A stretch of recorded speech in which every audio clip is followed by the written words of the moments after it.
मंडळी आपण दैनंदिन आयुष्यामध्ये सकाळी जेव्हा उठतो, तेव्हा शौचकर्म करत असतो. म्हणजे आपलं पोट साफ करत असतो, आतड्याची आभ्यंतर शुद्धी करत असतो, लघवी करत असतो, म्हणजे मूत्राशयाची शुद्धी करत असतो आणि त्याच्यानंतर आपण दात घासतो, अंघोळ करतो. परंतु एक गोष्ट त्याच्यामध्ये आपली राहते, ती म्हणजे जिव्हा स्वच्छ करणं, ज्याला आम्ही जिव्हा निर्लेखन असं म्हणतो. आपण जे जेवतो ना दिवसभरामध्ये, त्याचा एक थर किंवा न पचलेला भाग जर असेल, तर आपल्या जिभेवर एक थर तयार होतो पांढरा किंवा पिवळट थर असा.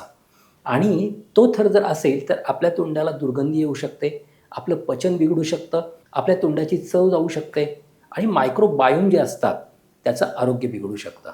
मग जर जीभ स्वच्छ केली, तर जिव्हा मलेन तु ज्ञायते आणि जर जिव्हा स्वच्छ केली नाही, तर ती अनेक रोगांचं कारण पण असते.